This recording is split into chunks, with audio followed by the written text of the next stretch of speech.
Anyone can innovate. All of us in this room do it. But everyone needs to be responsible for innovation on our teams and in our lives for us to win in today's changing marketplace. So let's talk a little bit about how we innovate and how I came to kind of discover that this was really true. So my first experience with kind of innovation from the human side actually happened in my early 20s. So when I left university, I went to New York City because I wanted a job on Madison Avenue in advertising. Now, for those of us old enough, just to date myself, in those days, it was like Mad Men. It mattered.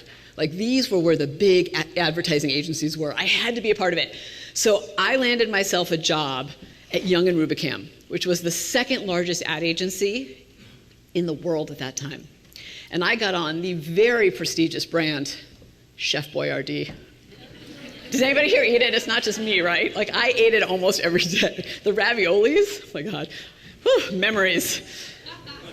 Now, as a person on Chef Boyardee, I was given, and a new person in advertising, the lowest of the low position.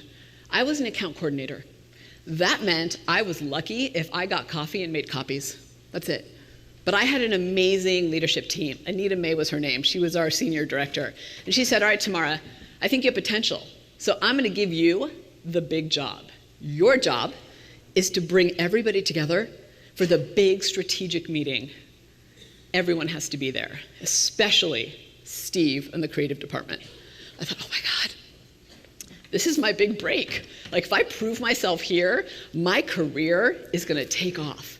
So I booked the conference room, I got the coffee, I got everybody invited. And this was everyone. Not only was there a creative department there, but account management was there. We had the clients there. I had anyone that touched the brand, the people from accounting, the people from media buy that purchased the advertising. Everybody was gonna be there. And we were gonna start at 9 a.m. sharp. 8:45. Coffee rolls in. Clients and account management roll in. No creatives, no Steve. But that's okay, because, you know, creatives are never early, so it's all good. People are drinking coffee and talking. We're totally fine. 9 o'clock. People are on their second cup of coffee. Still no Steve. That's interesting.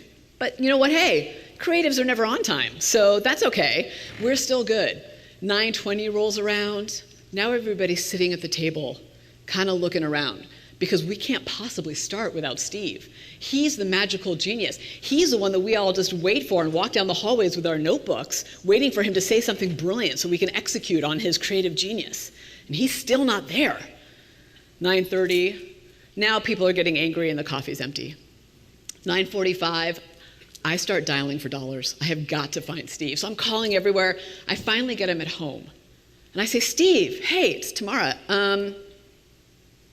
Where are you? And he goes, what?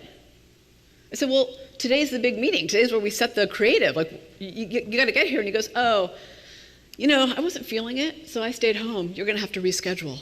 It's like, and I saw my career flash before my eyes. And I went and I sat down and I'm sweating profusely and everybody's staring at me. And all I want to do is hide under the table. So I look around the room and I go, well, Steve's not here, so I didn't even finish. I had nothing. Like, I had nothing to the end of that sentence. I didn't know what to do. I was new. And then awkward silence filled the room, and everybody just stared at each other. Have you ever been in those meetings where nothing is happening? And then the most amazing thing happened. First, Jill from accounting raised her hand, and she's like, hey, I know I just look at the numbers, but I've been seeing this interesting pattern, and it led me to this idea. And then Greg from Media Buy said, yeah, it's interesting. I've been seeing what's going on with how our competitors are buying ad space, and I had this idea. Before I knew it, the entire room was bubbling with innovation. And that day, we set a creative strategy that grew the business 27% the next year without Steve. And that was my first lesson, that if we give people room to innovate, all of us actually have the ability to do it. And it kind of set me on this quest to understand how. Now,